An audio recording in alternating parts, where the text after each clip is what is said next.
So if you want to completely disrupt the global agritourism industry, you don't actually need a better tractor. No, definitely not. Right. Or like a flashier gift shop. What you actually need is an anxious 4-year-old guinea pig and a lost sloth. Which sounds completely absurd, I know. It does. It sounds ridiculous. But welcome to today's deep dive, everyone. Today we are unpacking a stack of sources that, well, on the surface, they just look like a really simple piece of children's entertainment. Yeah, just a cute bedtime story. Exactly. We've got this audio excerpt and a text document for a story. It's called Souci and the Shingles. Book 1, Souci Gets Left Behind. And it's actually the first installment in this massive 10-book series within something called the Storylands Atlas. Which is such a huge project. It is. And as I was digging into these materials, it became super clear that this is not just a bedtime story. I mean, you're telling me this is actually a blueprint for a completely new business model. Oh, it absolutely is. Right. I mean, what we are looking at here is a fundamental attempt to just, rewrite how families interact with physical spaces. Okay, let's unpack this. How does it do that? Well, it's basically taking real, actual operational farms and turning their everyday reality into this massive interactive storytelling legacy. Wow. Yeah. And to really understand the mechanics of how this works, we have to look at how the story establishes its baseline. So the origin point for this entire universe is a real place. It's called Chestnut Brae. Right, which is in Nana. Exactly, in Nana, in the southwest of Western Australia. The text describes Nannup so vividly, by the way. Like, it paints this picture of a place where absolutely nothing hurries. Nothing at all. Yeah, it says the trees don't hurry, the air doesn't hurry. Even the light is described as coming down slowly. Like, it's just taking its sweet time deciding where to land. I love that imagery. Me too. Yeah. And it mentions the air smelling sweet, like cut timber. And I really love this detail. It says it smells like old yarns. Yeah, that sensory description, it's highly intentional. Oh, really? Yeah, because before the narrative introduces any magical elements at all, it grounds the listener and, the visitor in physical reality. Chestnut Brae is a real working farm. Right, they actually hand-milled chestnut timber there. Exactly. So by emphasizing that pale gold light on the timber and the really slow pace of the environment, the creators are essentially establishing a physiological baseline of calm. And that contrast is critical for the narrative tension that happens next. Because the calm gets shattered pretty quickly, right? Like, the characters just bring the chaos. Oh, absolutely. You have 4-year-old Georgia who pays deep attention to all these little details, like a butterfly or this interesting carving. And then you have a plump guinea pig who apparently harbors very strong opinions. And is highly critical of someone's hair, if I remember correctly. Exactly. And then, of course, you have Georgia's parents, Allison and Jordan, and they're just in full-blown panic mode because the tour bus is leaving and they've lost Souci. Which is Georgia's small toy sloth. Right. It introduces this incredibly relatable family dynamic right off the bat. Well, wait, let me challenge that for a second. Sure. Is a parent panicking over a lost kid's toy and a missed bus really the foundation for a fun family farm trip? I mean, it sounds stressful, right? It sounds incredibly stressful. Usually tourism marketing shows families just like smiling blissfully while eating an apple or something. Why start with a panic attack? Because it mirrors reality. I mean, let's be honest. And it immediately shifts the traditional power dynamic of a family outing. How so? Well, in traditional tourism, parents are the directors. They manage the schedule, they solve the problems, they, herd the kids around. Yeah, that's true.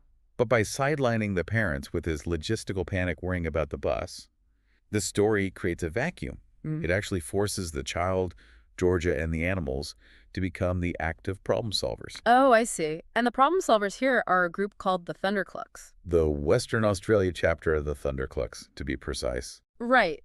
This chaotic chapter of free-range poultry who just decide to adopt this lost sloth. It's brilliant. The dialogue in the audio excerpt is just absurd in the best way possible. Like, they arrange themselves in a circle to inspect Souci, who is just sitting quietly on a fence post. Just minding her own business. Exactly. And one hen with these big glasses pecks the post and says, "Righty," and another counters with, "Lefty." Typical chicken debate. Yeah.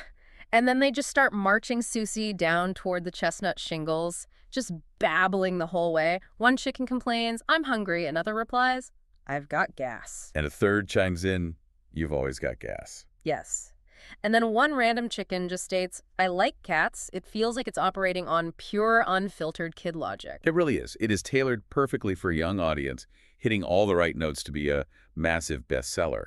But structurally, the Thunderclucks and Souci Stranding, they are doing very heavy lifting for the broader agritourism model here. Because the Storylands Atlas isn't just confined to Western Australia. No, not at all.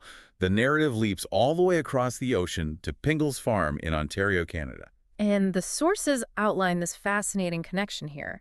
It turns out Souci getting left behind on that fence post in Nanup wasn't an accident. Right. It was actually her way of knowing that a magical play park was on its way to being built at Pingle's Farm in Ontario. Exactly. The company building it is called Cap.co.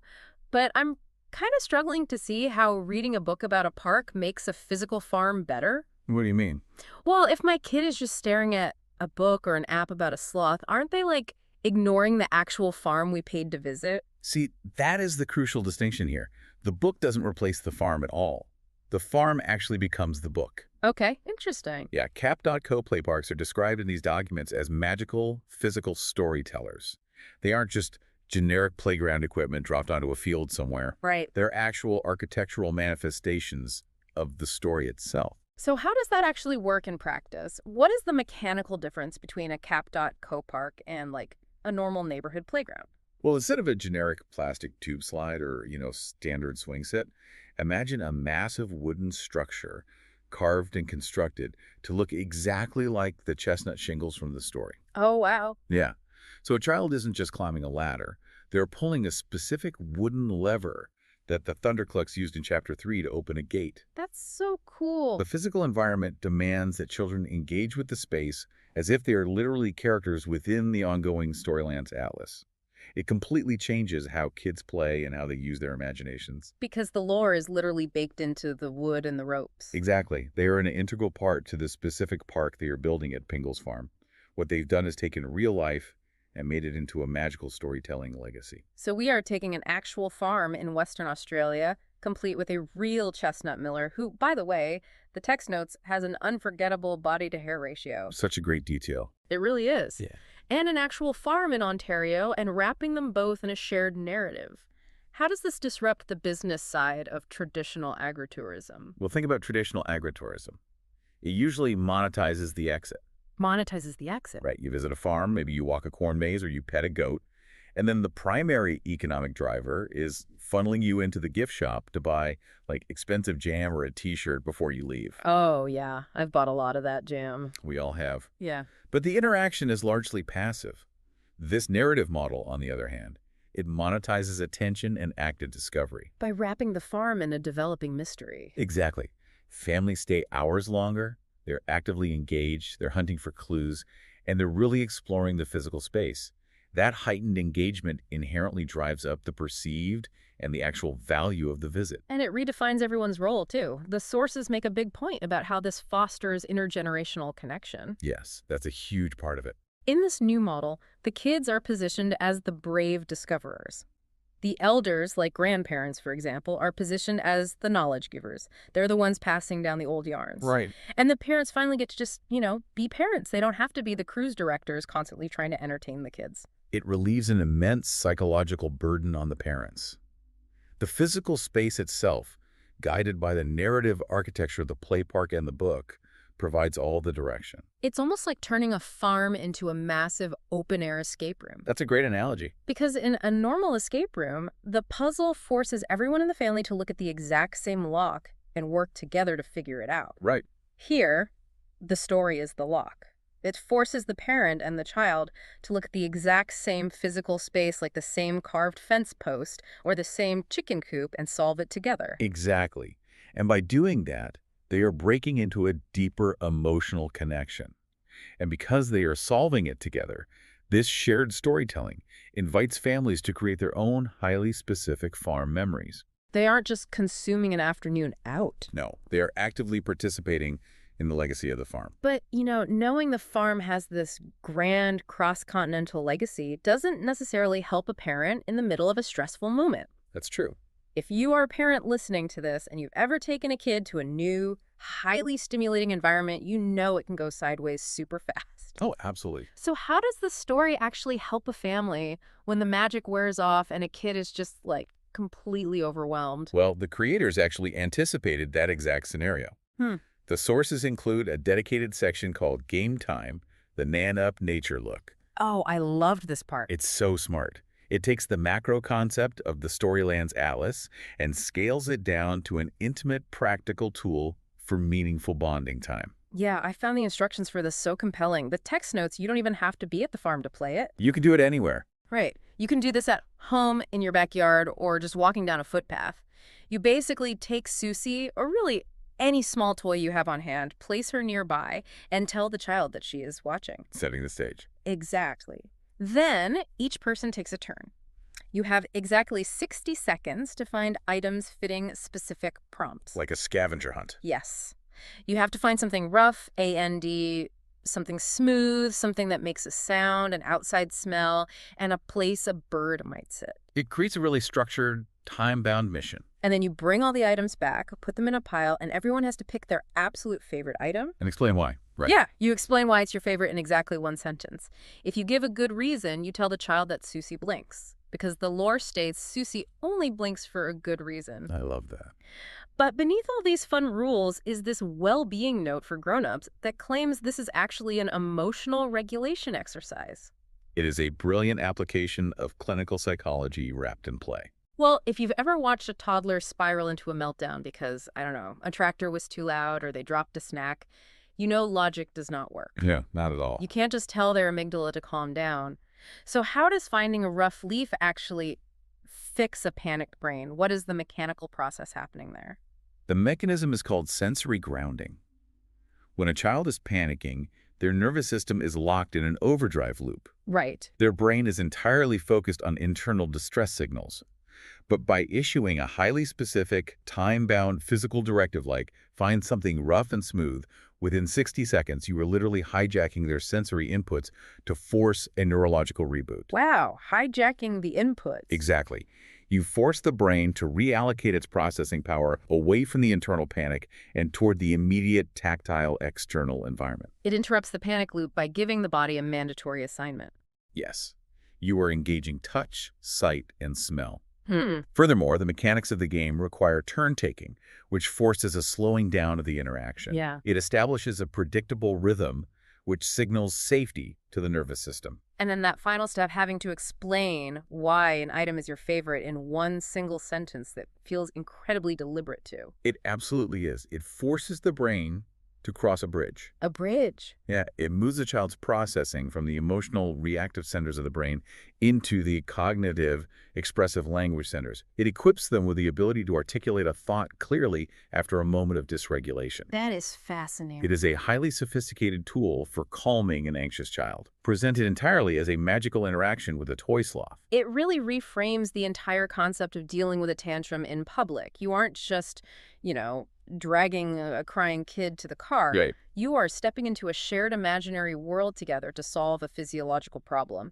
That turns a moment of panic into a moment of really meaningful bonding time. It builds a bridge between the parent and the child, and between the child's internal state and their physical reality. Which is so valuable. It is. But the Storylands Atlas goes one step further. It builds a bridge that traditional agritourism usually struggles with. Which is? The bridge between the physical farm and the digital world.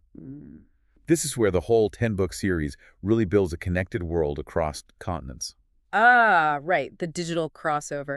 The sources introduce this concept of digital rooms and an online atlas. But let me push back here for a second. Go for it. You just talked about how important it is to physically ground a kid by touching rough leaves and smelling timber. If you send them to an app, aren't you just undoing all that grounding and sucking them back into a screen? If it functioned like a traditional app, yes, absolutely. Because most apps just stare at you. Exactly. Most tourism apps pull your attention down to your phone. Yeah. You're looking at a map on a screen instead of actually looking at the farm. Yeah. But the Storylands Atlas reverses the flow of attention entirely. The app doesn't tell you where to look.